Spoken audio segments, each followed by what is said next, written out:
because we have such a full agenda and people can catch up. We're really honored today to have two terrific teams presenting.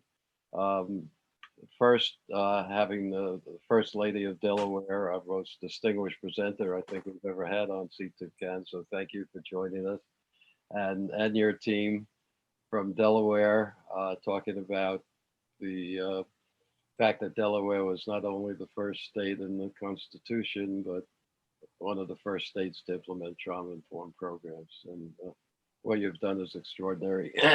And our second presenter, Peter Buckley, and I guess Bob Lieberman will be joining you, also doing something that is really a first, taking a whole region of a state and making it trauma-informed through Southern Oregon's success. So we're really, really pleased and honored to have both of you with us today. And we look forward to your presentations. We have a great agenda coming up in the future months. In March, we're going to have a presentation by Wave Trust, a British equivalent of CTIPP, talking about how we can develop a transatlantic partnership to promote trauma-informed programs. In April, we're going to go to two other states that have been innovative. New Jersey and Pennsylvania will be presenting on their trauma-informed programs. In May, several of the CTIPP board members are going to do a presentation on how do you know if your organization is trauma-informed. And in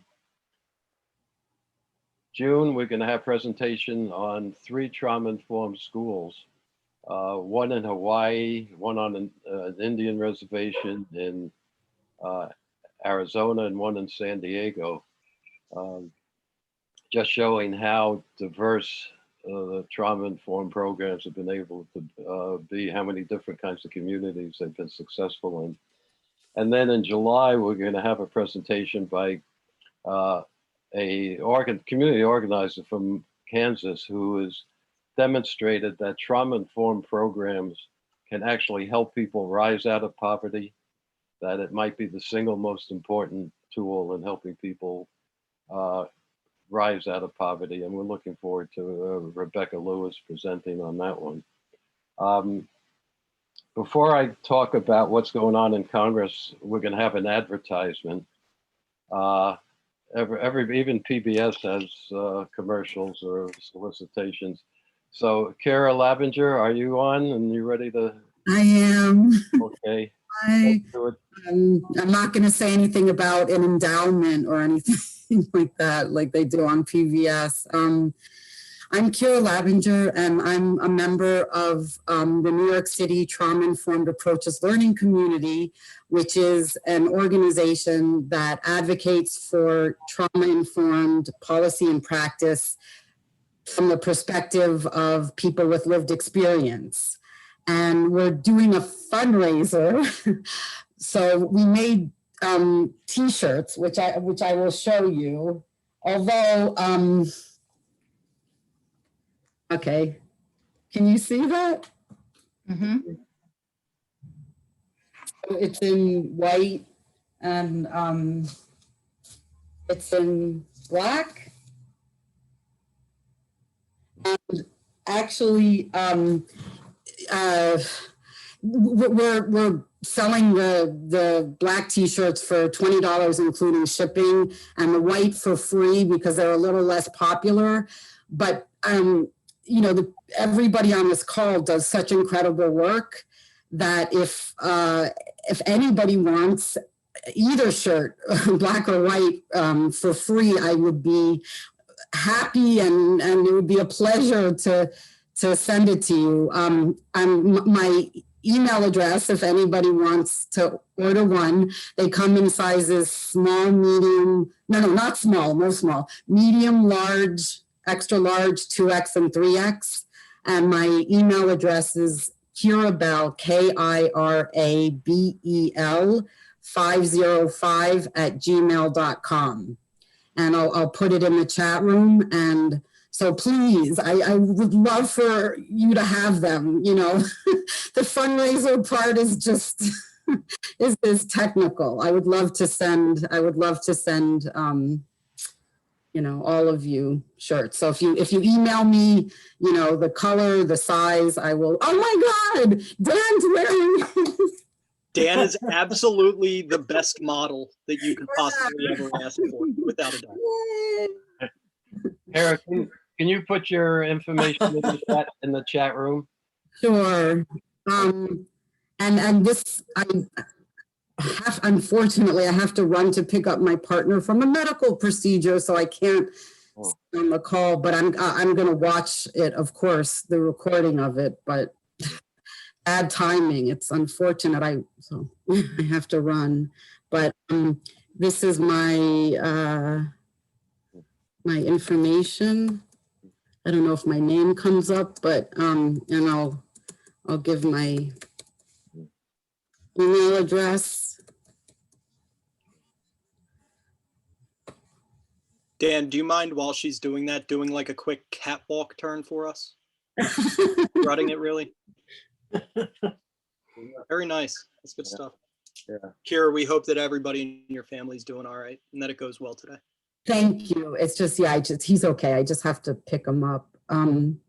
But yeah, thank you for, and I would love to, yeah, like I said, I would love to send, you know, every one of you a shirt.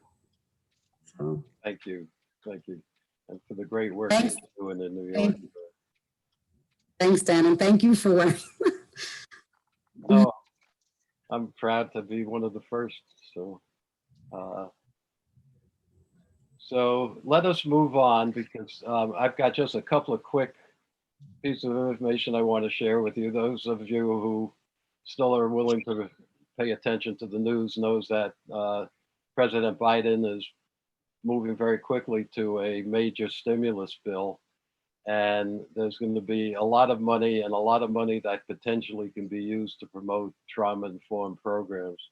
Schools are going to get multiple billions of dollars, and while they have immediate needs of making their schools safe for kids, they also need to use some of that money to make sure that when the kids come back to school, the teachers are prepared to deal with the trauma that they're going to be bringing with them as a result of the pandemic. So we encourage you to encourage your educational agencies to devote some of that money to implementing trauma-informed programs for the students when they return.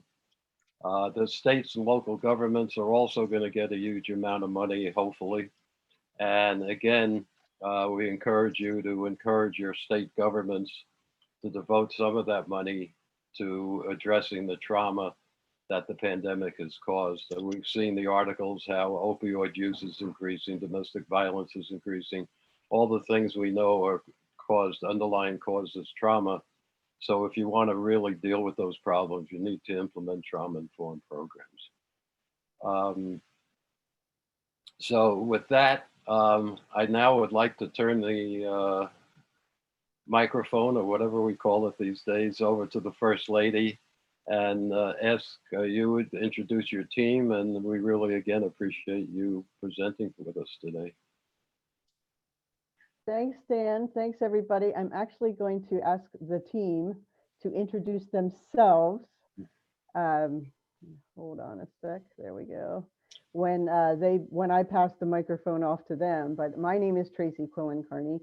I am, as Dan said, perhaps too grandly, the First Lady of Delaware, but I'm very happy to be included today, and thank you all for your good work. I should start off by saying, in case anyone doesn't know, that I do not work for the Governor of Delaware. In addition to that being just kind of fun to say, the point, at least in this context, is that I don't speak for him, just for myself. My second disclaimer is I'm going to say a lot of things you already know, but I'm buoyed about that because I heard recently somebody said of preaching to the choir, even the choir needs to rehearse. Final disclaimer, I am not a policymaker or an expert. I'm an enthusiastic convener and advocate, which really are the two powers that come with the position of first spouse. And it's kind of an odd role, and certainly First Lady is a bit of an odd title. Some of the friends on the call have heard this story, but my favorite reaction to being introduced as First Lady came at a school in Delaware. This little kid, maybe kindergarten, maybe first grade, looked at me suspiciously and said, "If you are the First Lady of Delaware, you should be dead by now," which I thought was great. His teacher was horrified. I thought it was just good critical thinking. But whatever you think of the title, the role is certainly a great privilege and a great opportunity. For me, it means trying to do what I can to help give our state's children a chance, a first chance to succeed. And that's not a single focus proposition because as all of you know, when kids and their families face foundational challenges, each adversity deepens all of the others in a geometric and often generational erosion of opportunity.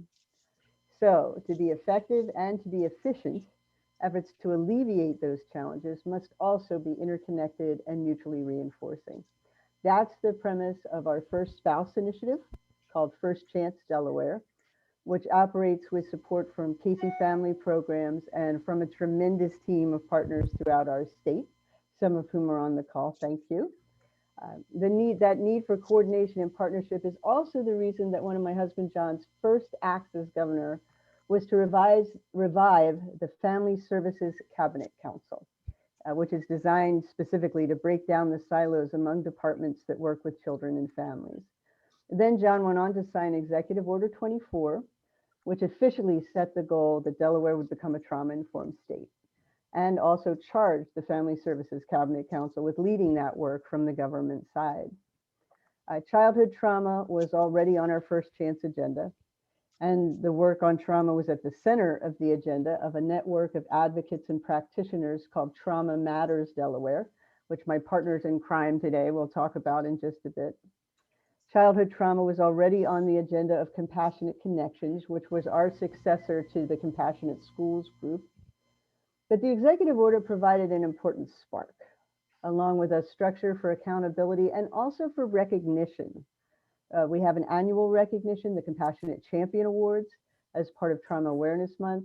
We also had a one-time award, our first year, that I kind of got to invent, the First Chance Foundation Awards. And that was for individuals, organizations, and partnerships who are leading trauma-informed work long before John and I came on the scene. I am proud to say that our next speakers today, Deb Berkey and Leslie Brower, were two of the recipients of those First Chance Awards. The executive order started naturally with a focus on government, where the governor and the council have the most authority, but it also inspired and called on partners from every sector. So when we kicked off our first Trauma Awareness Month, we introduced a statewide public-private nonprofit coalition called, not very creatively, but to the point, Trauma Informed Delaware. To cement those cross-sector partnerships, TID started by working on a collaborative project, a website, which was a great action step to help get us started.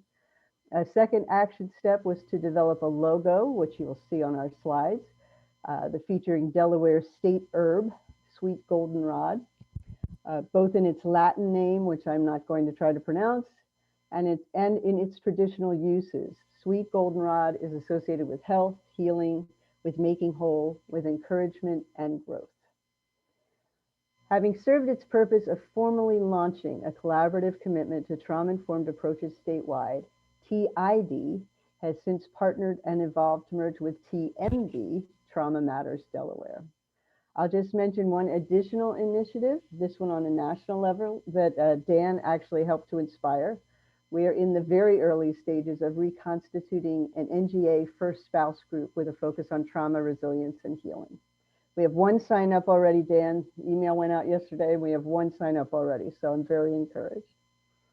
And here's the part you all probably know about already, but thinking about lessons learned, here's what I have sort of come up with as I learned about childhood trauma. And indeed, really about any programs designed to give children that critical first chance to succeed. The need for partnerships and collaboration has definitely stood out as a lesson learned, as have three other things. One, successful programs take advantage of opportunities to engage children and their caregivers at the same time. Opportunities like home visiting and pediatric primary health care. That two-generation approach is not a fashion, it's an absolute necessity if we want to make a difference in the lives of children. Lesson 2, successful programs have a one-to-one component, responding to the specific needs and circumstances of individual children and their families. Relationships matter, and one of the things we have to accept, one of the challenges we have to overcome, is that we can't scale our way out of the importance of relationships. For lesson 3, I'll quote my colleague and friend, Dr. Joan Gallese. You don't have to be a therapist to be therapeutic. Every interaction counts, and that is really good news, and news that we need to share as broadly as possible. In this trauma mitigation work, everyone can join the choir. Everyone can learn to consider not just the what, but the why of behavior. Everyone can get that it matters how we talk to each other, what questions we ask, what signs we display. Everyone can recognize the experience of the limbic system, whether they use that terminology or not, fight, flight, freeze.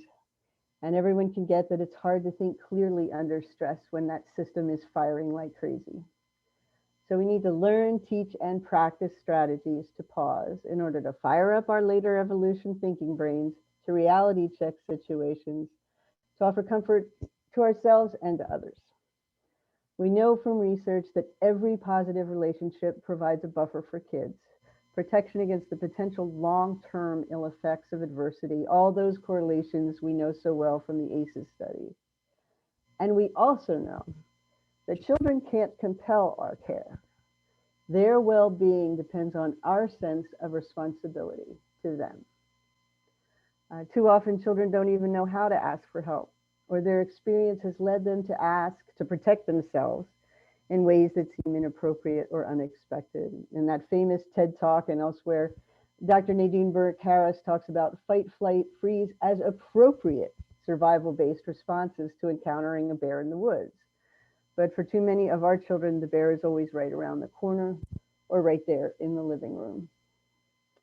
There's also that sense of omnipotence in young minds, so that when kids are in bad circumstances they unconsciously know shouldn't be there, they tend to assume it's their own fault, that something is fundamentally wrong with them. The belief, I am bad. We all know what that leads to, you all better than I. Addiction, violence, depression, trouble in school, and all of the other health and social problems we know so well. And we want to make that turn from talking about trauma to talking about strength-based strategies. But I think a lot of us would argue that being trauma-informed is a prerequisite, a foundation for developing any strength-based approach. Unaddressed trauma is the issue.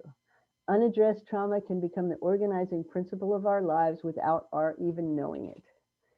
And the best way to give our children, all of our children, a first chance for lives of meaning and purpose is, of course, prevention. Preventing barriers from getting in the way of healthy relationships and development, preventing barriers to learning and to children growing with a hopeful sense of their place in the world. Social determinants of health are, by definition, societal constructions. They are the result of decisions and can be impacted by decisions. Those decisions in defining approaches to prevention and intervention need to be trauma informed. I'll give you an example and then I will stop talking. The example is me. As a child, I would have been judged in no way at risk. I was shy and sensitive, but in every visible way fortunate. I had good health and married, economically secure parents who were never violent and who wanted me to succeed. When I was about 10 years old, I saw my father severely injured in a lawnmower accident. I heard the understandable panic of his response, including hearing him say that he might die. In that, again, oddly omnipotent way of the young brain, I felt the accident had been my fault. For years afterward, I was existentially afraid of making a mistake. I went into hyperachievement mode, reaching for every blue ribbon I saw. I was living not consciously, but inescapably by the belief that if I were not good enough, something bad would happen. And no matter how many of those blue ribbons I managed to get, I never felt good enough. The re-traumatizing continued to cycle until as a sophomore in college, I could no longer sit through a class, could no longer do my homework, could no longer get myself out to the practice field. And mine, by any objective standard, was a minor trigger of a trauma. Nobody died, nobody went to jail, no intentional harm was inflicted. But my life was completely upended, not so much by what happened, but by a lack of information about how to understand and respond to my experience of what happened. Recognizing and responding effectively to childhood trauma is a key to a better future. Preventing trauma is how we knock down the door. What matters more than any ACE score is having informed and supportive people around you. Again, we need to share the good news. Adversity is not destiny. We can act on what we know to prevent and mitigate the effects of trauma and to build on the strengths of every child, every family, and every community. Thank you again to everyone on this call for your commitment to that goal. And with that, I will turn it over to Deb Berkey and Leslie Brower, two of the real experts in our state, and two of the people whose sustained leadership has made our progress possible. Leslie and Deb, would you please introduce yourselves and take it away? Hi, everybody. I'm Leslie Brower, president, I guess, of the board of directors of Trauma Matters Delaware. Retired about 1.5 years ago and came back in order to do this work. Deb, do you want to introduce yourself or you want me to go ahead? Sure, I can do it quickly. Hi, I'm Deb Berkey. I am vice president of the board of Trauma Matters Delaware, and I'm also director for the Center for Prevention Science and Psychology programs at Wilmington University. Great. So I'm going to share with you the history here of Trauma Matters Delaware, but let me make a preface here of saying that sometimes you can just work really hard for a long time and make some progress, but then other times you just get lucky. And we got lucky with First Lady Tracey Carney, and of course also with Governor Carney, who we really could not have hoped to have a better team at that level working for and with us. So thank you so much, First Lady Tracey. I will do just a quick overview here of our history, and Deb will pick it up with some of the more recent work. I am a psychiatric nurse by background and learned about the AACE study when I was working for the Ohio Department of Mental Health and had taken over a unit that was focused on kids' mental health, which I had never served in that area before. And like probably many of you, it changed my life. It certainly changed my career path. I ended up moving to Delaware in order to do this work at the very end of 2010. I became the project director for a SAMHSA grant on trauma-informed care that the state had won at that time. When I came on board, I helped reshape the grant to be focused on a cross-system set of projects. I really didn't think just working in the behavioral health sector made sense. We needed cross-sector awareness and knowledge and expertise. I used to say to people who get behavioral health services don't live in that system or in that building. They live in all of these places and they get arrested and they go to prison and they experience domestic violence. So we need a broad approach. Through that work, particularly the project directors for each of those projects, we found we were a like-minded group, and we literally pulled together for coffee one day, 7 of these core individuals. And I'd like to say we had some sort of brilliant master plan in mind for what eventually became Trauma Matters Delaware, but we really didn't. We grew organically. We brought in other partners who we knew shared our commitment to trauma-informed approaches. And we kind of inched along, offering community programs and working with basically anybody who would work with us. The group, and what I want to say here, I guess, is that I don't believe there's any one way to do what we're talking about. I'm so impressed by how each of our state or local or regional efforts is unique and starts at a different place and may end up in a similar place, but we all work with what we have in front of us and what makes sense at the time. So this was a strictly voluntary group of people. We only had one or two of us, including me on the grant, who were explicitly funded to do this work. Most everybody just squeezed it into their work that they were already doing or did it on their free time. Over time, we adopted a more formal structure called our TMD steering group because we needed to address some questions about membership and transparency and consistency, those kinds of things, even though we didn't have a legal status at the time. We also really don't, even now, don't have actual sort of members, or let alone, dues paying members, but we have about 1,100 people on our email list who follow us and participate in various things that we offer. For years, TMD remained an informal group like this with no organizational memberships. By that, I mean people actually representing either a state agency or a nonprofit organization. We decided at some point that we really didn't want to have that kind of structure because it would really be limiting us in terms of potential conflicts of interest or concerns about whether an organization would support a member's position that they took on something. So we did establish bylaws ultimately, reflecting some of these concerns and also expressing our commitment to values around diversity and equity, which I don't have to say are now very much on the forefront of public policy today. During the early years, we facilitated community listening sessions to really inform us about what people were doing and what people needed. And some of these listening sessions were by, quote, affiliation group, so early childhood, school-based, corrections, behavioral health, and others were structured specifically to be cross-system, to surface more common themes and so on. And we used this information to inform our subsequent offerings.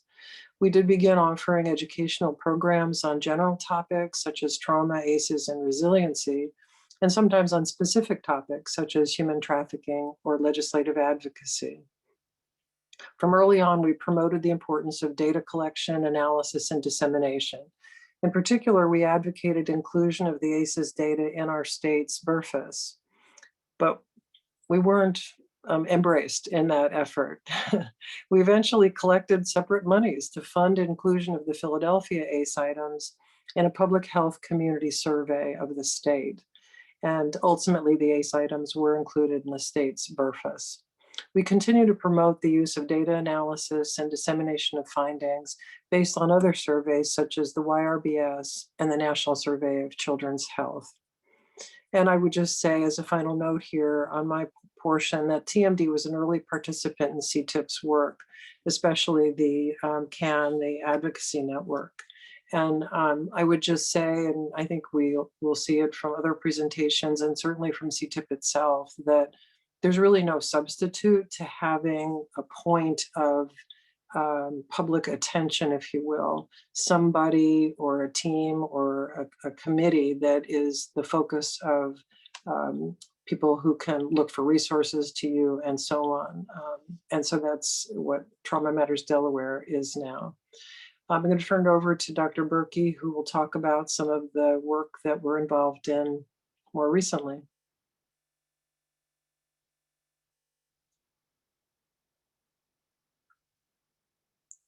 Deborah, you're muted. Yes, I know. Hi. Hi, everyone. Again, I'm Deb Berkey. I am the Vice President of the Board for Trauma Matters Delaware, and I'm also faculty at Wilmington University. And actually, I became aware of trauma and trauma-informed approaches probably about 6 years ago now, maybe 7. One of the cool things about Trauma Matters Delaware, the organic community volunteer group, was there are members on this call even now who've come in and out of that group at various points. And one of the original 7, Marilyn Siebold, is actually adjunct faculty at Wilmington University. And she came to us and said, hey, there's this movement happening in Delaware, and we think it would be important for students to get to understand this content. So in 2017, I believe it was 16, maybe, we created an undergraduate certificate in trauma-informed approaches at Wilmington University, and now we also have a graduate certificate. So that's a little bit about who I am and where I came into this picture. As First Lady Carney mentioned, there were two initiatives sort of happening simultaneously, Trauma Matters Delaware and Trauma Informed Delaware. And over these last 2 years, we've realized that there is some overlap in what we were doing, and there was overlap in membership, and let's join forces and work together. So over these past 2 years, we've done a survey of stakeholders. We have created a blueprint for the trauma work in Delaware, which we'd be happy to share after with the PowerPoint. We've hosted many learning opportunities. Last year, they were all in person, of course. This year, they've been all virtual. Actually, sorry, 2019, they were in person. 2020, they were primarily virtual. Majority of them actually occurred around Trauma Awareness Month, which in the state of Delaware occurs in May. And we're gearing up for this year's Trauma Awareness Month 2021. We've worked on consolidating our communication channels. We've got a newsletter, we've got a website. The logo that you see on this PowerPoint, is now the Trauma Matters Delaware logo as well.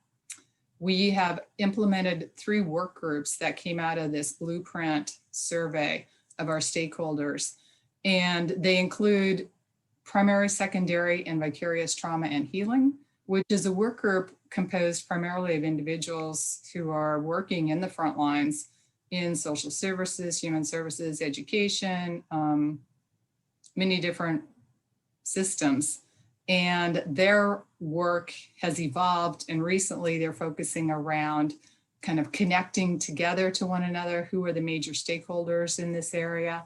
What kind of knowledge, skills, training can this group need or use? And how can we draft a plan to work together to do that?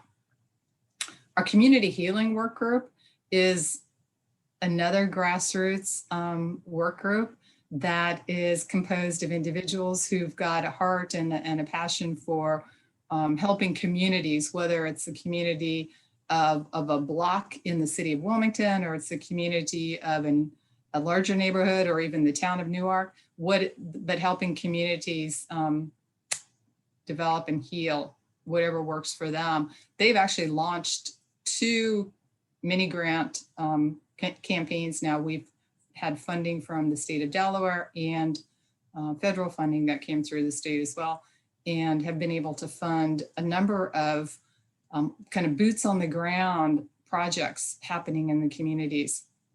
And then our third working group is our Institutes of Higher Ed, or higher education working group. And with that working group, we have representation from 6 of the 8 institutes of higher education in the state of Delaware. And we are coming together to pull together a white paper on best practices and trauma-informed educational practices, whether it's content or whether it's actual teaching, how we teach in the classroom. We're also looking at what does it mean to be a trauma-informed organization as an institute of higher ed. And then last but not least, kind of connecting and just educating and in general raising awareness of higher education and the role that we play in workforce development, and both with the current and our future workforce. We are most recently working on positioning TMD, Trauma Matters Delaware, to be kind of this backbone organization for the trauma work in Delaware, meaning we are kind of that supportive group that is a collection of, or a clearinghouse for who's doing what, and kind of mapping where things are happening and whose needs are being met and how they're being met, and who hasn't gotten training or who needs training, and what kinds of training might be most useful. And so what resources can we bring to the table, and how can we help support other groups in the state doing this kind of work? And we've also initiated planning to be a 501c3, because we recognize that, as energized and dedicated as we all are, as Leslie mentioned, many of us have actual full-time jobs doing other things, and we're fitting this in. And the work is just so important that we really do need to birth an actual organization with an executive director dedicated to this work and with staff moving forward. So we've filed to become 501c3, and we look forward to having that granted. Leslie's going to talk now a little bit about where we're going, and I will wrap up and do the exit as we finish up. So Leslie. Okay, I'll jump back in here. Throughout, and I think Tracy used the term about collaboration, throughout, that's been our MO, if you will, is looking for opportunities to collaborate and work with people. Sometimes it's a matter of trying to initiate work that we think would be useful.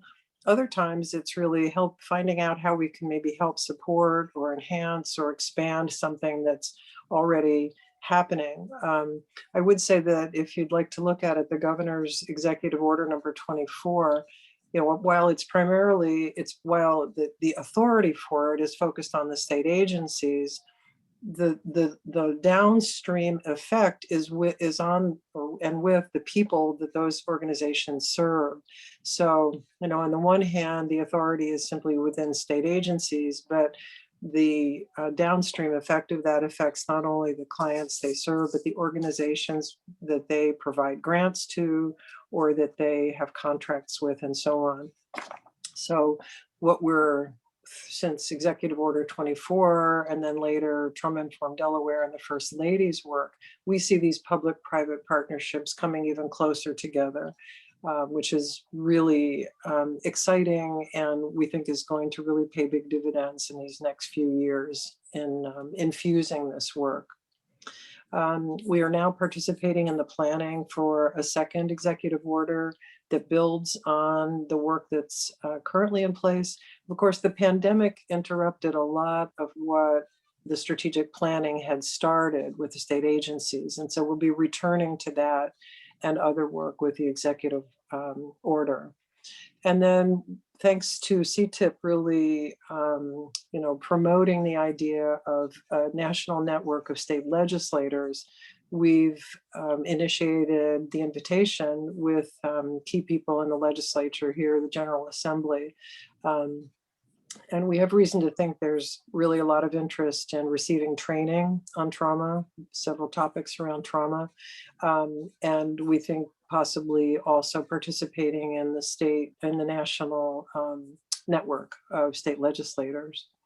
We continue to implement the priorities outlined in our blueprint, which include a lot of work around equity and inclusion, a lot of community-based focus, which involves the recognition that a lot of communities have had their own culturally specific or traditional ways of handling issues of trauma.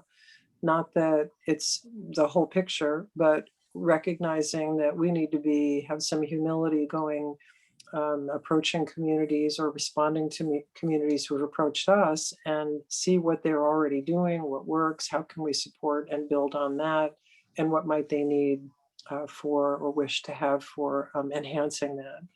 And then continuing to focus on researching and promoting adoption of trauma-informed best practices in communities, higher ed, the workforce, and provider organizations. And Deb will take it from here in terms of a specific program that we're trying to get underway. So one of our first initiatives as a new 501c3 is we want to develop an organizational coaching model and establish a cadre of coaches. We have recognized that the one and done trainings aren't necessarily the best practice, and that educating individuals on trauma awareness, the trauma continuum doesn't necessarily meet all their needs, and that somebody to walk alongside them as they move up the continuum from trauma aware to trauma sensitive, trauma responsive, and so on. And so the coaching would enable us to do that. And actually we're working with one of our healthcare systems right now in the state of Delaware to be our pilot for this project. And then last but not least, we want to continue to promote the use of data, whether it's data coming from CTIPP and your sources, data coming out of Delaware. We just had the unveiling of the Delaware most recent AACES data that was collected here in the state.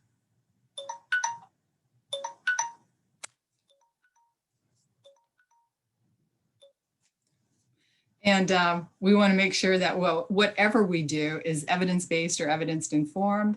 Policy and practice, as Leslie mentioned, we're working on offering training to the legislators in the state of Delaware, but across organizations as well, that organizations, if they are becoming trauma-informed or implementing trauma-informed policy and practice changes. So these are some of our future goals and directions. Last but not least, we want to track accountability with entities that do adopt trauma-informed approaches. So finding out who's adopting a trauma-informed approach and where are they along these lines. And, you know, as I mentioned earlier, kind of figuring out where the gaps are and where we can help support and shore up what's happening. And then working on the Compassionate Champion Awards that First Lady Carney mentioned, which were established by our governor's executive order in 2019. This will be the third year for them, sorry. So we were planning on overseeing those. So that is our future TMD 2021 and beyond. And we will be sharing a copy of these slides, and we will be sharing contact information in a follow-up email that I believe Jesse will be sending out. So thank you again, and I'm going to stop sharing, and I believe we transition to our next speaker and then do Q&A at the end. Thank you all. I got so excited about the t-shirts. I forgot that one of the things I wanted to do was just thank Tracey. I've seen Tracey twice now. Once was in Tennessee and once was in Maryland, and I'm sure you've been in many other places, either virtually or in person, sharing your knowledge and sharing your the stature that you bring to help spread the word about trauma-informed programs. So I just wanted to thank you for that. And I've had the pleasure to work with Deb and Leslie and Marilyn, and Delaware has just got some terrific people, and thank you for all you've done. Tracey, could you spend just a couple of minutes before we pass it talking about the First Lady's initiative? And Leslie, can you talk about the legislative initiative? We've got some questions on both of those. Sure. Dan, you probably know more about it than I do because you know what it looked like before, where I do not. But previously, Wisconsin's then First Lady, Tanette Walker, is that right? Yeah. Right. Tanette Walker. She led, helped convene a group with support from Casey Family Programs and CTIPP, as well as NGA, National Governors Association, a group of first spouses with an interest, whose platform included at least trauma and resilience issues. Since her departure, although there are still a lot of people interested in that group in a formal sense sort of faded away, I guess. So with the help of NGA and inspiration from Dan, yesterday I sent an email to all the first spouses inviting their participation in a reconstituted group, sort of a trauma affinity group of first spouses from across the country. And rather than giving them what the old group did, I thought it might be better to see who we get that group together and see how the group would like to proceed in terms of convening and advocacy and whatever else the group chooses to put on its agenda. Okay. Thank you. And those of you on the call who are from states who you think have a first spouse, please encourage them to respond to Tracey. That would be great. Yes, please. Thank you. And the other question was, how do you get your legislature involved? Leslie, you want to? Yeah, Sure. We're at the really beginning stage of that invitation, but we actually followed up on your email regarding the national committee today. So we're hoping to see some quick results there. We've had some really good interactions with quite a few legislators just over the last few years. We've done AACE's briefings with the Kids Caucus, which is a bipartisan group within the General Assembly. The Joint Finance Committee, which they're meeting now, looking at the state budget coming up. I know that the Kids Department has had, it includes AACE's work in their proposal, in their budget. And then one of our public offerings that we sponsored a couple years ago now, we had two legislators, a senator, and again bipartisan, who were planning to come. We ended up with only one being able to come and spend a couple of hours with us presenting about legislative work and sort of talking with us about what a good advocate, what good legislative advocacy looks like. You know, we were doing quite a bit of sort of training around watching for that boundary between advocacy and lobbying, which can get problematic for organizations accepting federal funds or ethics requirements and so on. So we had done quite a bit of work already with our members on that. And then this was a follow-up to that. So we think we have at least a handful of legislators who we could probably count on participating in the nationwide, the committee.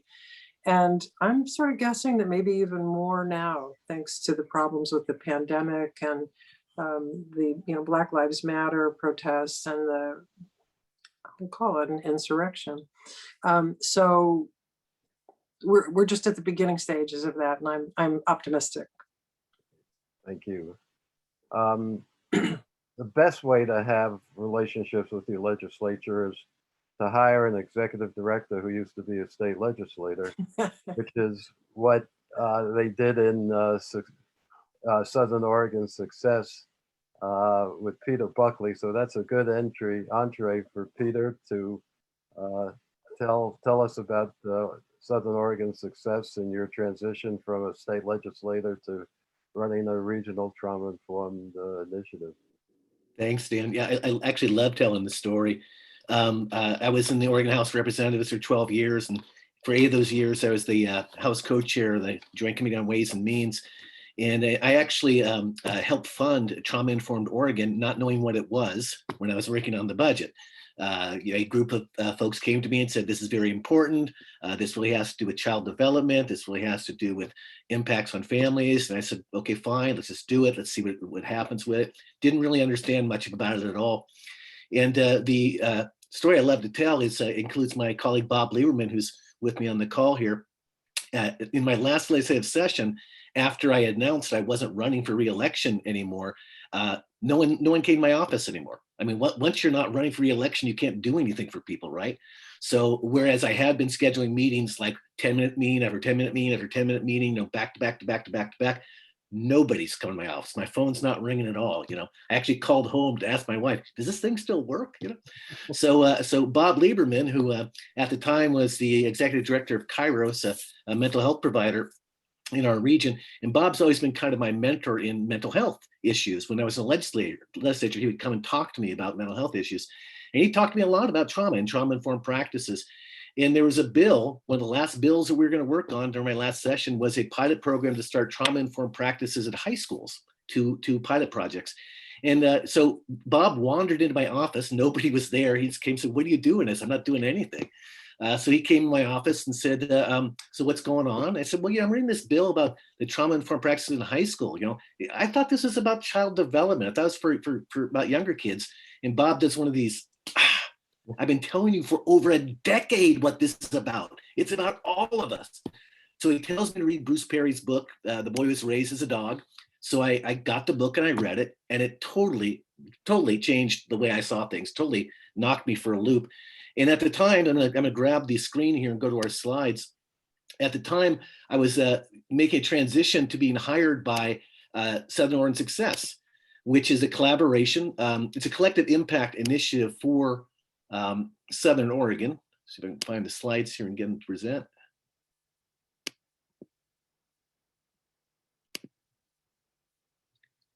In Southern, Bob, I'm going to hand over to Bob here in a second to give you a little bit more of the background in Southern Oregon Success. But it's a collaboration that grew out of a great spirit of collaboration in Southern Oregon that was around the Commission for Children and Families, which existed in our state for many years, but was being sunset. It was that program was ending. And so we describe Southern Oregon Success as a regional collaboration of all levels of education, healthcare, mental health care, human services, public safety, and workforce development. So a lot of work went into bringing people to the table, getting everybody to the table. And that work started really in 2012 with a lot of community volunteers, Bob being one of them, to bring people to the table. And I'll let Bob take it from there on how it kind of evolved. And I'll come back and talk a little bit more about where we are now. Well, thanks, Peter, and thanks for that introduction. That was a memorable day for sure, that last day of your last session. So there was a lot happening at the state level. Peter just mentioned that the Commission on Children and Families, and I was a state commissioner for 10 years as a gubernatorial appointment, and we had worked with Governor Kitzhaber at the time to put our focus on early childhood. But the commission sunsetted. It didn't reach the promises that we had thought it was going to reach. I was no longer on the commission in 2012 when this was happening. At the same time, Governor Kitzhaber had a vision for coordinated care, and it was similar to the accountable care organizations that President Obama at the time was talking about. So Oregon really went out there and developed a really unique system for healthcare, which we're not here to talk about, but that system also had a lot of information about trauma and trauma practices and the importance of trauma-informed care. So they were called coordinated care organizations. They originally had been other managed care organizations, physical health and managed mental health organizations. Now that was combined, mental health, physical health, dental health, and vision, all in one coordinated care organization, 16 regionally based. Around the state. And they all now had expectations coming from the state to do something about trauma-informed care. It was pretty early. It was about 2012, 2013, pretty new. And there was a lot of not understanding or misinformation about what trauma-informed care really meant. So the governor did another thing as he sunsetted the State Commission on Children and Families, which had a local commission in every county. He established early learning hubs and regional achievement collaboratives. So his idea was that we establish tight standards at the state for what we want to see in the integration of our service delivery system. And at the local level, there'd be a lot of decision-making flexibility allowed at the local level. It's called a tight loose model. It was really quite brilliant.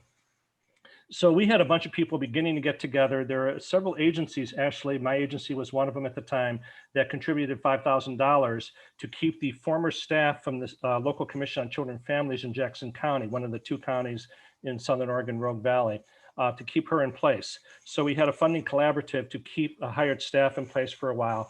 And we began inviting people to these meetings. And similar to what we heard described, it really grew very, very rapidly. We'd have regular meetings with 60 people. And so we were struggling to figure out how we were going to govern all of this. At the same time, there was an effort with a small group to implement trauma-informed practice somehow in our region. It was a small group that got convened out of one agency, actually. So they were kind of working in parallel. They kind of knew what each other was doing, similar to what I just heard described from Delaware. We had a couple of different things going on. But the large group began to struggle with how do we structure ourselves? How do we organize ourselves? How do we, if we're going to apply for a grant, how do we even vote? How do we make all of this happen? So there was quite a bit of activity that happened around that. Should we have a formal structure? Should we have an informal structure? We learned about collective impact. We saw ourselves as a collective impact kind of effort, not necessarily following it to what we might call fidelity, but and then we learned about and I had actually I had met Laura Porter and Rob Anda a couple of times previous to that. And there was some interest from the trauma-informed group, that small group, to get some training or some effort into the community. And there's 2 CCOs, coordinated care organizations, and the 2 of them agreed to go together and fund a project for the 2 counties, and actually a 3rd county was involved because of one of the CCLs, but really for the Southern Oregon 2 counties, that's Josephine and Jackson counties. And they were willing to put some money into it. So there was kind of an RFP, and AACE Interface applied. I kind of connected the dots between them and the group, and they got that contract. So they came into the area, and there's a few things that happened. One is they trained a few of us, Peter being one, myself being another, and there are a few of us trained to become what in their model is called master trainers. And the idea of that model is to train people who live in the community. It doesn't have to be professional. It's just anybody who is interested in speaking and presenting, and train them to deliver a curriculum that is very, very carefully designed, very thoroughly vetted by some of the top researchers in the world to be accurate to the science. But the curriculum is pictures and large fonts, maybe 5 words per slide. It's not a professional slide such as the one you're looking at here with a lot of different words on it. It's designed to try to evoke connection and understanding from anybody we present to. And the idea of the model is that these trainers go out into the community and into their spheres of influence, and they offer these trainings for free. And it's that's an agreement that has to be made, that the trainings are offered for free, that they're not going to get paid. They can do it on their work time if the organization is freeing up their work time. So we had many organizations freeing up work time for folks to go out into the community and do these free trainings with the latest science, what we might call the AACE science, or the science related to trauma-informed care. The other things that AACE Interface did was that we were working to really galvanize the community. It was kind of community mobilization.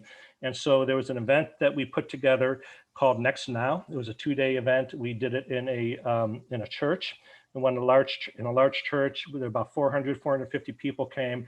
We had Rob Anda and Sandy Bloom as speakers, and Laura Porter was there from AACE Interface. Kathy Adams, who's on the call now, was part of this.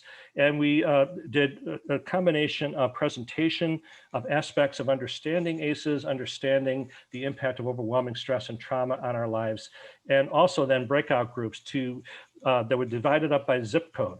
So we had all the zip codes in Southern Oregon really in different rooms in this pretty large church, and breakout groups facilitated. We had a training for the facilitators with a professional, and we had youth peer support and family peer support with us, paired with professionals, and came into a big room to share what we were thinking we can do in our zip code area to make things better, to address things. Very, very powerful experience.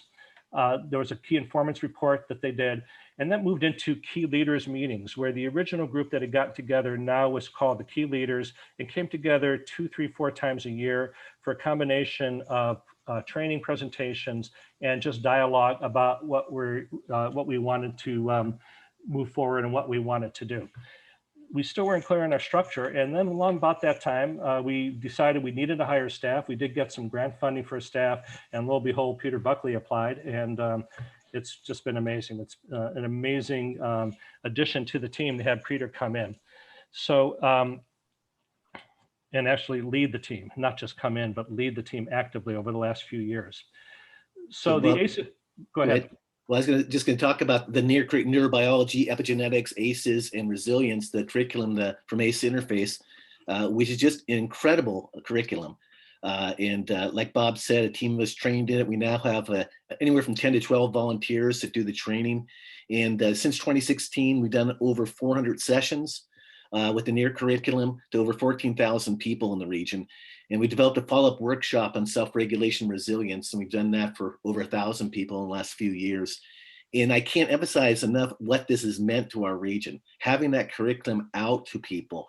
And it has had a tremendous impact to have a shared vocabulary and a common approach to the work, and a common understanding of the root causes of so many things that we're working for in education, in healthcare, in mental health care, human services, etc. It's really had that impact. I give great credit to AACE Interface for developing the curriculum and teaching us how to use it and bring it forward. We also brought in Tim Grove from St. A is on the call. We brought St. A in for a workshop for educators and service providers. We had Dr. Ken Ginsberg come in to do a presentation on the 7 C's of resilience. We had over 500 people attend that event. So a lot of work went into just establishing, again, a common understanding and a common vocabulary to work with. And in addition to that, AACE Interface did a series of workshops called Understanding Near, in which they really unpacked the science, the neuroscience, epigenetics, ACEs science, and resilience science more thoroughly. That was more geared towards professional groups, 30 or 40, and they would do some didactic and go out to the community and kind of do walkthroughs in grocery stores to look at what might be disruptive for someone who had suffered a lot of overwhelming stress and trauma. So let's go on and move ahead, Peter. So just to mention, at the same time as the ACEs team was doing the presentations, which we still do, we also had a youth development work group and still have it going. And this is a group that meets monthly. It's every organization that works with youth and families in the region. And they meet monthly to coordinate their work and align their services together. And an example I can give from COVID was at the April meeting, the director of Listo, which is a Spanish language literacy group, came to the group and said, we have 83 families that are struggling with food and basic essentials. And within 20 minutes, the group organized itself into a drive of food and basic essential drives to meet the needs of those 83 families over the next several days. And just a quick comment of a spinoff that we're not going to talk about, but the folks over in the Southern Oregon coast in 2 counties, and there's a couple of 2 or 3 people from Southern Oregon on the call here today, heard about what was going on in the Rogue Valley. And Laura Porter and I went over and talked with them, and they had a bunch of agencies also pitch in a bunch of money each. It was $5,000 each to get a similar initiative started in Southern Oregon. So on the Southern Oregon coast. So now there's 4 counties in Southern Oregon that are all doing this work. We have a close collaboration with each other, and we're taking slightly different paths, but we're all doing this work at the same time. It's really quite exciting. So there's continuing challenges. We had great momentum. Peter talked about the language change, and I think that was just a great common vocabulary and common language. That was a great outcome of this work and kind of knitted together. There had been discussion, should we do collective impact? Should we do the self-healing community? How much structure should we have? And that kind of equalized all of that. We had a common understanding, we had a common vocabulary. And then under Peter's leadership, there was a pivot that happened our thinking about governance was vertical. There'd be an executive committee or a leadership committee, and then a steering committee, and then closer to the ground, direct service network team, those kind of a vertical organization. And the pivot in Southern Oregon success happened when Peter learned about Co-Creative, which is an organization that has helped us at this point. He's going to talk a lot more about what we're doing with that. Some funding came in, and that helped us pivot to a more horizontal integration, where we were kind of spreading out sideways and trying to involve and still keeping some structure for forward moving action. And the steering committee that was in place voted to move into an innovation model and the development of a design team. Yeah, I can't emphasize enough, AACE Interface has been a huge impact for our region. And now Co-Creative comes in. Co-Creative is an organization, they study collaboration. They've studied it for years and years. So they work with all sorts of collaborations. They work with collaborations of chemical companies, and they work with collaborations, community collaborations like ours.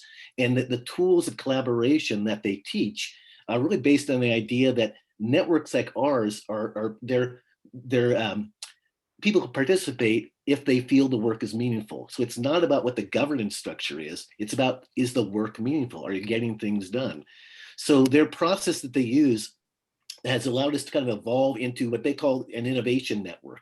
An innovation network consists of our youth development work group, which I mentioned, our ACEs training team, and then the whole network of partner organizations. We have over 60 partner organizations, including all the local school districts, our Early Learning Hub, Southern Oregon University, Road Community College, our coordinated care organizations, mental health providers, et cetera, et cetera, et cetera.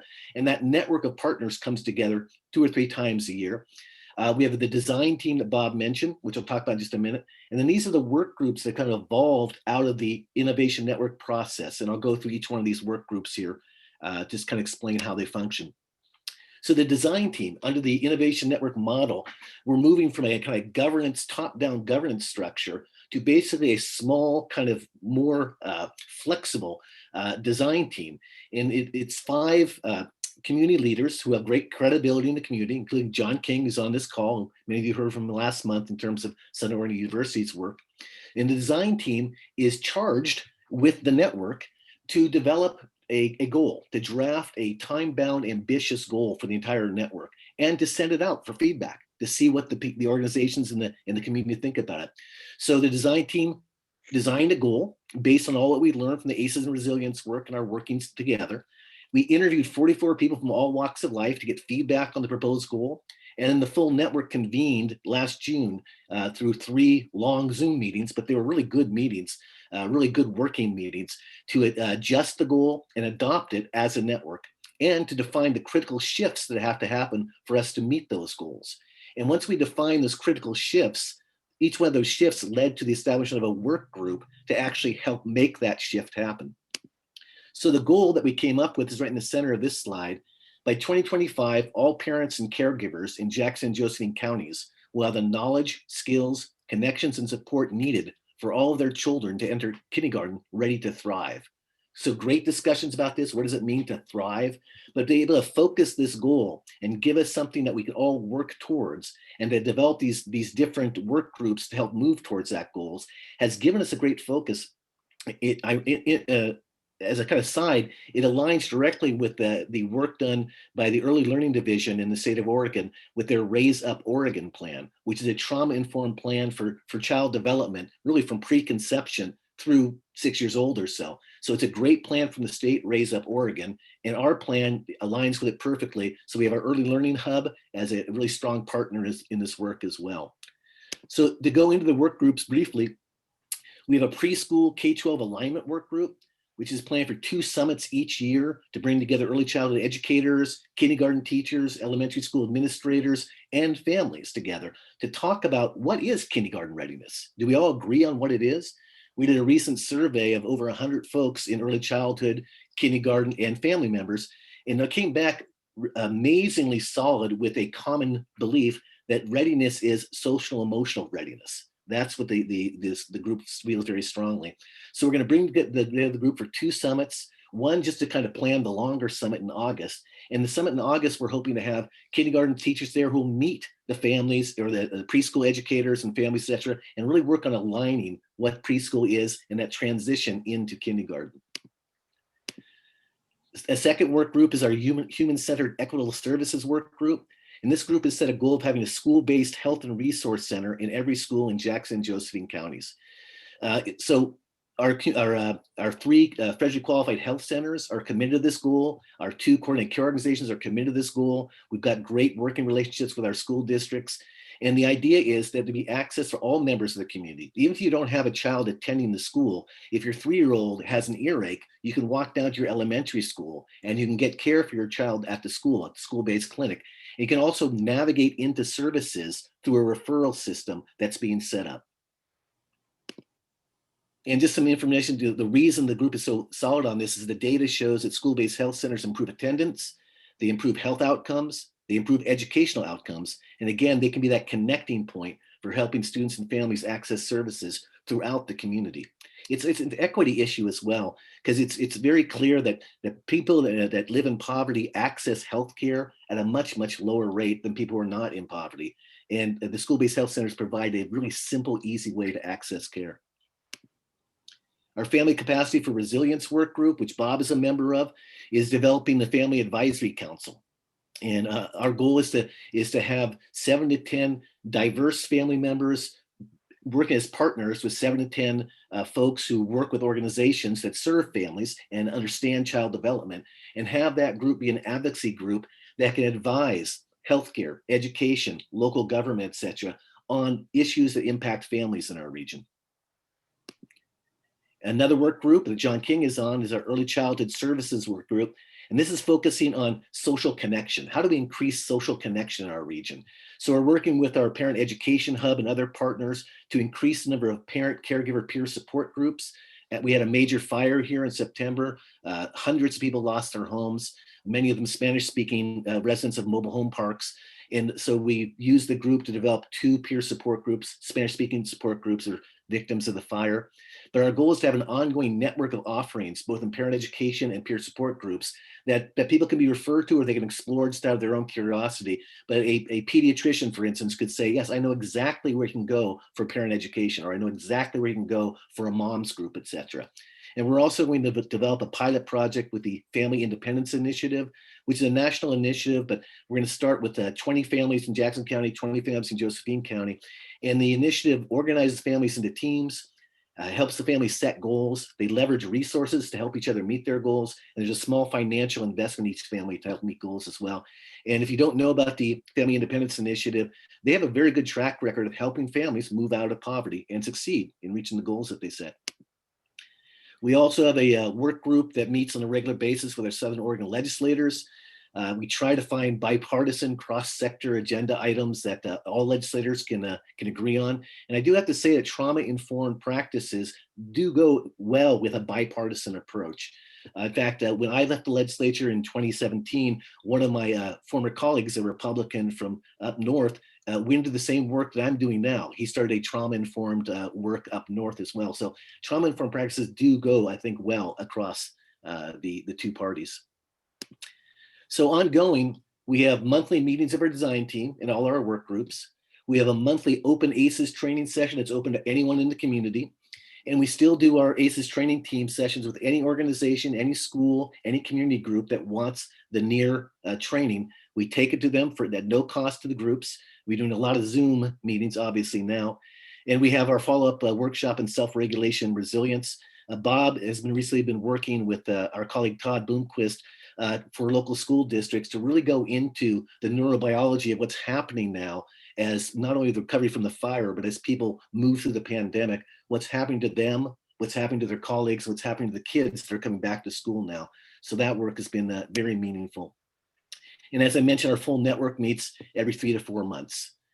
We have a couple of side special projects we're working on. John might have mentioned them last month, but we're working to try to, how do we increase the early childhood workforce? How do we get more people into the workforce? How do we make it work better? How to make the early childhood work for not only for the families, but also for the people in the workforce. And John might have mentioned the behavioral health workforce pathways that he's been instrumental in leading us on, developing a micro-credential program at Southern Oregon University. With the idea is, can we take classified staff and other people from K-12 and skill them up and help expand the behavioral health workforce in the region? So Bob, I covered a lot. What didn't I cover?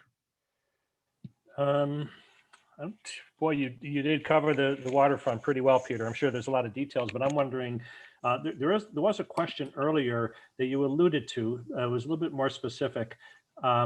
And I think it's really related to your role as a legislator or as a former legislator. And you are still very well connected with all those folks up there in Salem. And the question was, what are you finding to be key messages that engage people from both sides of the aisle? I think that's a political contextual message. I know what the key messages are. They seem to engage people who come in with their arms folded and they don't want to hear anything about excusing this bad behavior. And I know how to try to engage them with key messages, but what would you say about the key messages when we're talking about Republicans and Democrats? You know, I think that that's a great question. I think the idea that you can actually get to root causes, that really is attractive to legislators, because we spend so much time reacting to things and we're funding things on the far end of it. We have this emergency happen, so we now have to fund this.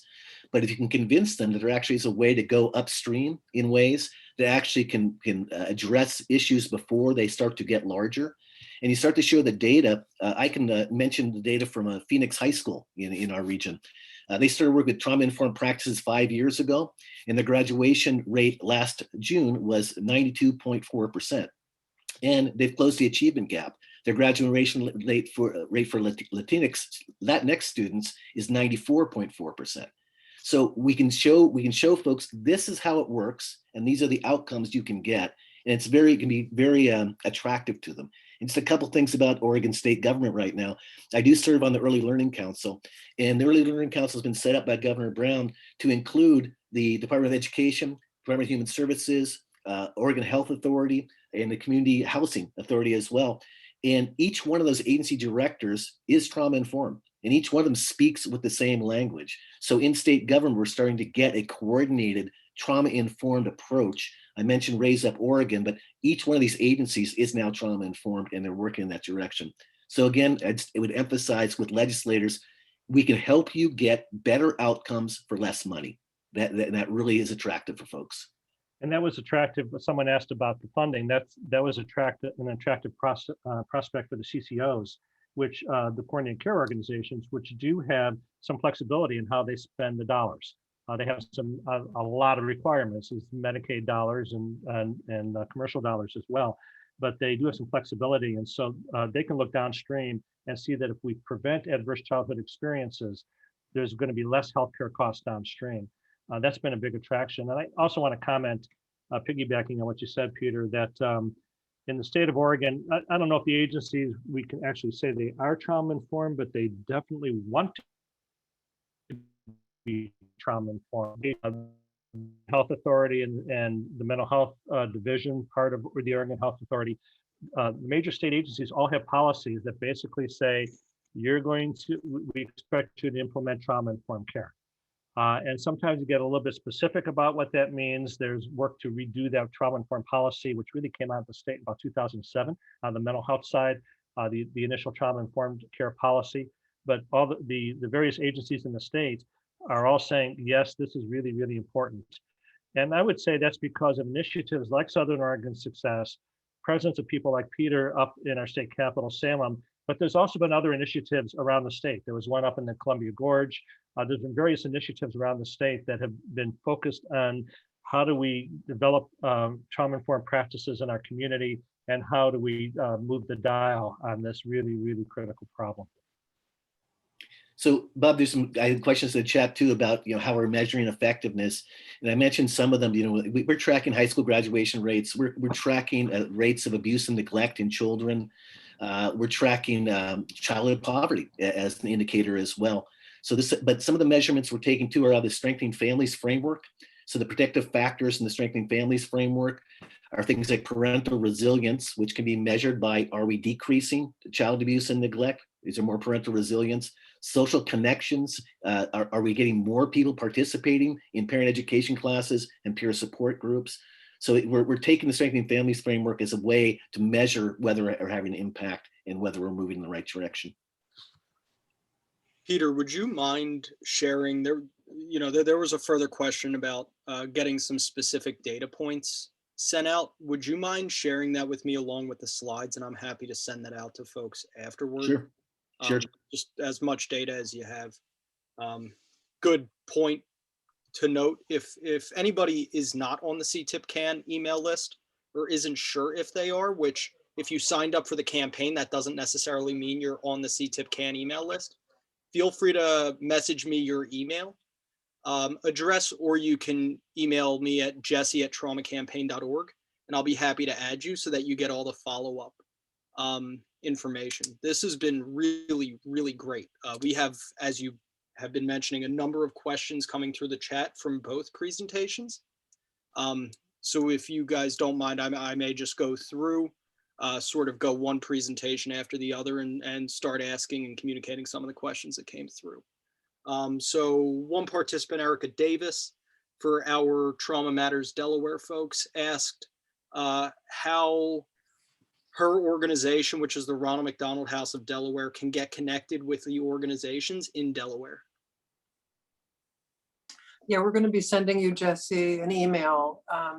Now that we have the new branding of the new website and all that, we'll send you an email that you can just send out to everybody. And actually, I'll put mine in personally, and she can just write to me. I'll put mine in the chat. That's great. Thank you. For our Oregon Success folks, does the early childhood workforce pathways also address early childhood mental health providers? The behavioral health pathways do that we're developing, and yeah, it's a really crucial need. I'm sure it's the same all the way across the country, but our behavior health workforce is depleted and not nearly where it needs to be to meet the need. And that speaks to the critical importance of what John King talked about last month and what Peter mentioned, which is developing that micro-credential there was a school district, the largest school district in our area, and all the school districts have had the foundational trainings, by the way, the AACE Interface trainings. But the largest school district in our area moved to a model where it was called a student support specialist or something like that, where they hired some certified teachers, but also some classified staff to work with the teachers and help support the students with their behavior, rather than hiring in a mental health organization to bring in their skills coaches or therapists. And they were getting great success with that.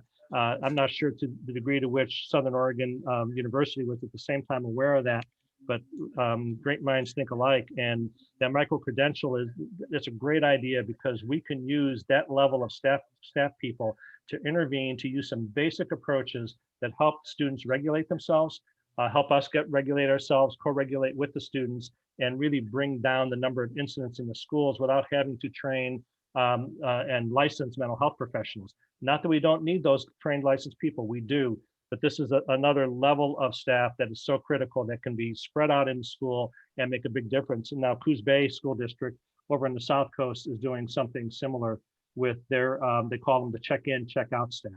And they're really teaching them social emotional learning and using those folks to help support the behavior of the students in the school. So it's not all up to the certified staff.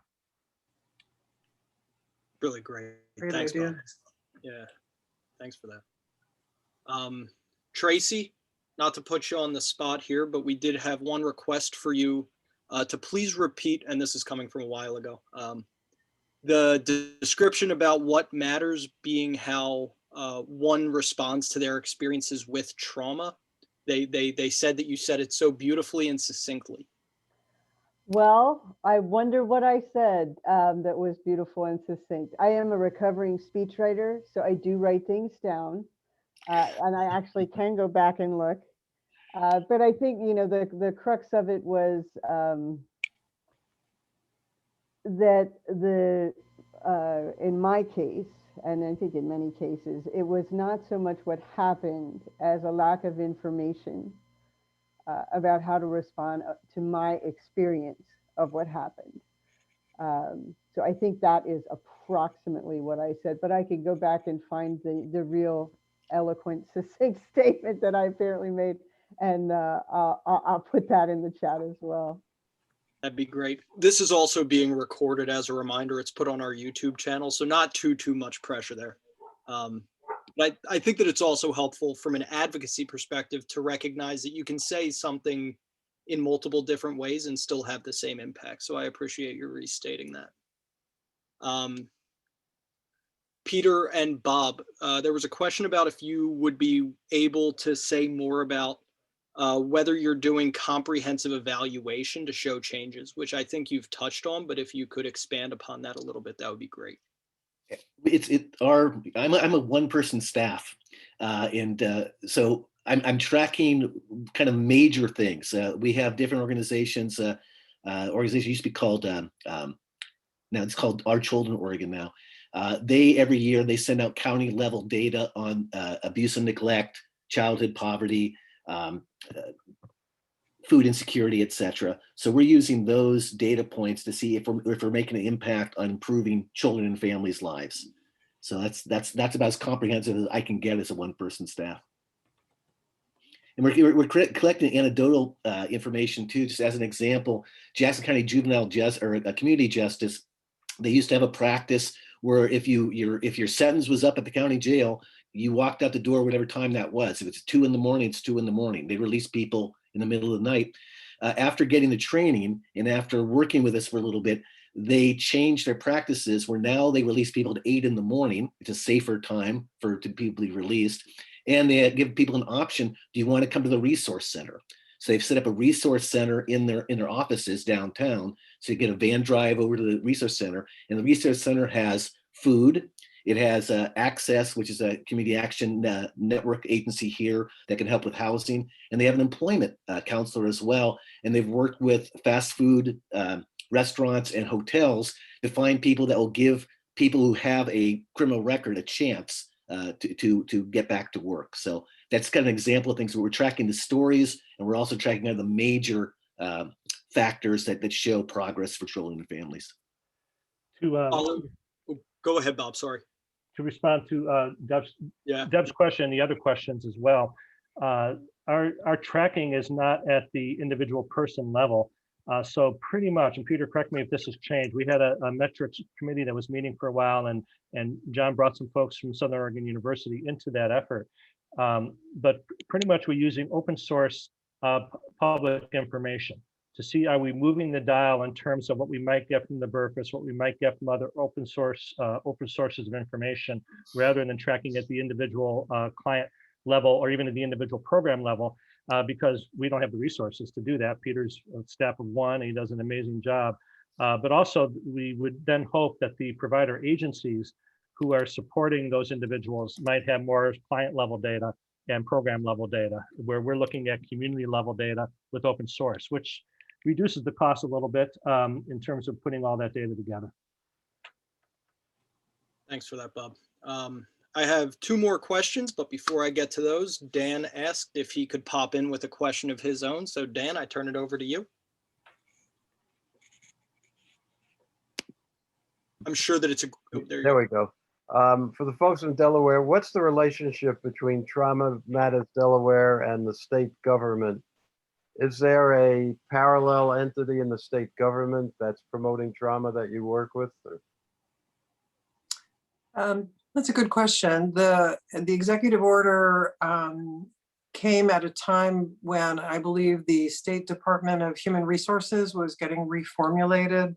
And I believe they, and maybe Deb, you would know a little bit more about this, they are really looking like they're going to position themselves to take a lead in basically the workforce preparation in the state government.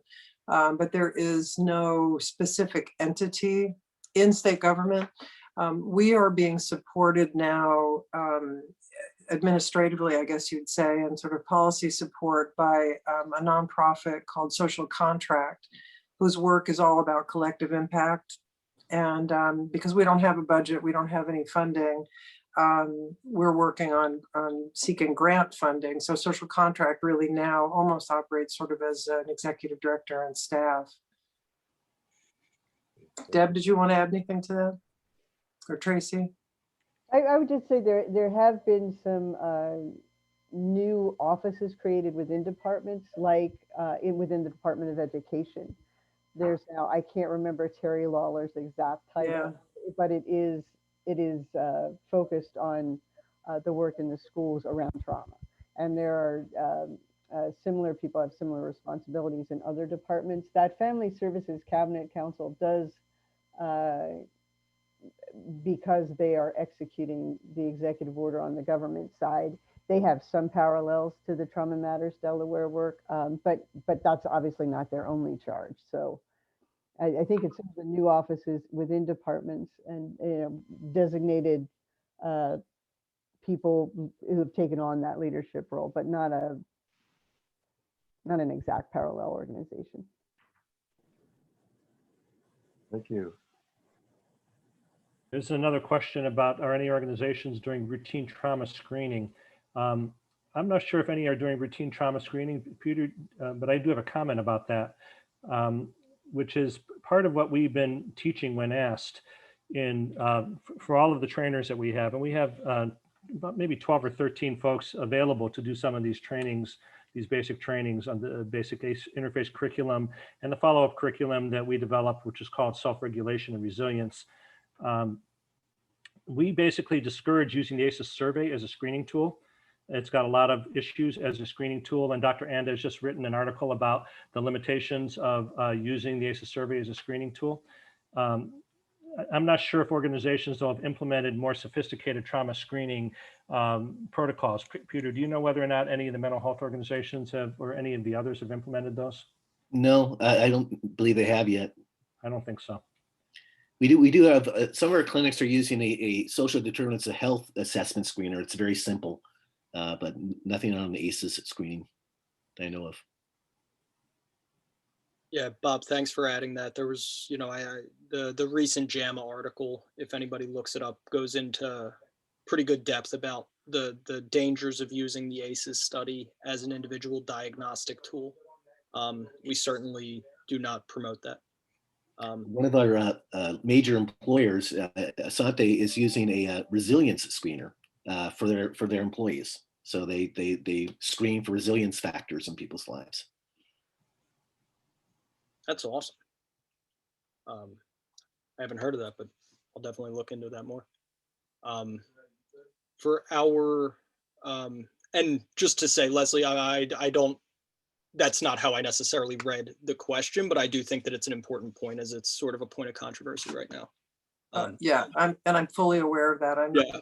I've got other specific reasons for asking, but I know the AACE tool is not. We did a lot of trauma screening on new people coming into the behavioral health system back when we had the federal grant. And I would just say that we had a few people who weren't able, for whatever reason, to complete the trauma survey that we were using, but we had hundreds of people literally say, thank you for finally asking me about what's happened in my life. Nobody ever asks about it. So it's just one of those things. It's always been in the back of my head. It's a, if you had a chemical, imbalance of some sort in healthcare, general healthcare, you definitely, if you knew 20% of your people or 30% of your people had this, you'd ask about it. So I totally do understand the clinical and ethical questions that surround that. But. There was the Children's Clinic in Portland did some great research on using the AACE survey and the AACE understanding to have conversations with this is a pediatric clinic with family members, and they had the same response. Thank you for asking about my life. Thank you for asking what's happening with my children. They didn't do the survey itself, but they used the survey as a psychoeducational tool. Nice. Very, very, very, very effective. Providers thought it was going to be time intensive, and they found out no, it saved them time because the person relaxed more and they were more responsive to them. And you can find that from the Oregon Pediatric Society. They would probably have that study on their website. Thank you. We can look at that as taking a family history as opposed to screening for ACEs or trauma or something. Exactly, like that. Jesse. Yeah. Mm-hmm. I recognize that we're 2 minutes past 3:30. I am hopeful that our presenters would be willing to stay on for a few more questions and anybody else who is willing to. But thank you all for an amazing CAN call thus far. We have a question for the Delaware group, which I think you all addressed, but just to re-ask, does Executive Order 24 require that Delaware legislators receive training? No, separation of powers. The You can't do governor's authority doesn't apply to legislators. That's nice what thought. that was, yeah. It requires departments under the executive to get the training. Right. Good start. We'll advocate to the legislature to include their own trainings for other legislators and staff. There you go. It's the same problem we have with Congress. We can pick, Sure. the president can direct the federal agencies to get trauma-informed training, but nobody can make Congress do it except Right. themselves. Two more open-ended questions for both groups. Do any of you have a list of sample outcomes, Peter, beyond what you'll send me with data, from around the country and in various sectors as a result of these programs? Some of these questions get taken out of context because of time, and so they may have been addressed afterward, I recognize, and they may be difficult to answer afterward as well. But Yeah, we have some of the standard data that I mentioned, the YRBS and the National Survey of Children's Health and like BRFIS, but none of it is directly connected to our work or specific interventions or programs. It's all just general surveys. No, there's actually a good free one called ProQual is the acronym, something about professional quality of life, I believe, and they've got subscales and it addresses burnout and things like that. Yeah, so ProQual is free. So that would be a great tool for different groups to look at. I know people have mentioned the Arctic and there is a cost to the Arctic. It's a good tool. I know Steve Brown is on here or was on here. It's a good tool, but there is a cost to that one. Also, we developed a tool, Here, a Steve. framework we developed a framework for looking at a whole wide variety of metrics related to trauma-informed care at a broad system level, at an organizational level. So, you know, I could send you that piece, which is sort of like a way of sort of thinking about metrics to evaluate trauma-informed care. It's great, please. And Deb, if you don't mind sliding into the chat, the tool that you were just referring to that's free, that would be great. The last question that I have is, to what extent have your efforts included organizations serving people with intellectual and developmental disabilities or differences? Well, we're fortunate to, our fiscal agent is the Southern Oregon Education Service District, which helps coordinate special ed programs in our region, among other things that does. So we've been able to work with the special ed directors from each district and the ESD Education Service District staff that works in special ed. They all have had the training, they are now taking the lead of bringing additional workshops, additional trainings into the region. We have an annual equity conference now in every August, a week-long equity conference, and they are part of that planning for that event as well. You know, I know we had interest from the DD community back several years ago, but we have Delaware is a really small state. We have, I think, fewer than 1 million people in the whole state. So we have people wearing multiple hats, and we have one comprehensive human services agency, as well as a kids department. I don't know where that community is in engagement on this issue. I don't know if Tracey or Deb or either one of you aware. I don't know if Tracey is even still on the call. No, I'm still here, but Okay. blissfully without any expertise in this area. So I do know it comes up, the Delaware Early Childhood Council. It comes up there. It's kind of in what our Oregon friends were talking about in coordinating the preschool and K-12 communities. It seems to come up a lot in that context, related to social emotional learning, trauma, resilience, healing stuff. But I do not know, but I don't think there's anything formal about it. It comes up in discussion and gets included in plans, but there's nothing really formal about it, as far as I know. We do have an organization here called FACT Oregon, which is families with children with disabilities, and they are part of the planning process for the Family Advisory Council we're trying to develop. So we're trying to make sure every family's voice is heard in the council.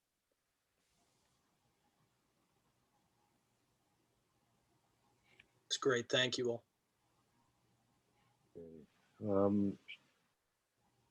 Why don't I just close it up then by thanking Tracey and Debra and Leslie and Peter, and I see a lot of applause. I agree. And Bob for a bi-coastal presentation that was just extraordinary.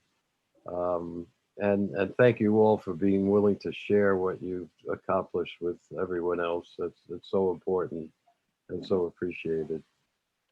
Just a reminder, we saw a chat from our British counterpart. Next month, you'll go not coast to coast, but across the ocean to hear what's going on in England. And we will be keeping you posted on the 2 initiatives that came out today. One is the First Spouses Initiative. I can't overstate how valuable it is having a first spouse bring stature and attention to your initiatives. So Tracey, thank you for taking the lead on that. And then we're going to have our trauma-informed state legislators initiative going. Katie had indicated needing help with Colorado legislators, and hopefully we can provide that through that state committee. So everybody, please stay warm, dry. Hopefully you have power, and keep up the great work. And thank you for joining us. And don't forget to get your T-shirt. Bye, everybody. Thank you. Hi, everyone. Everybody. Thank you.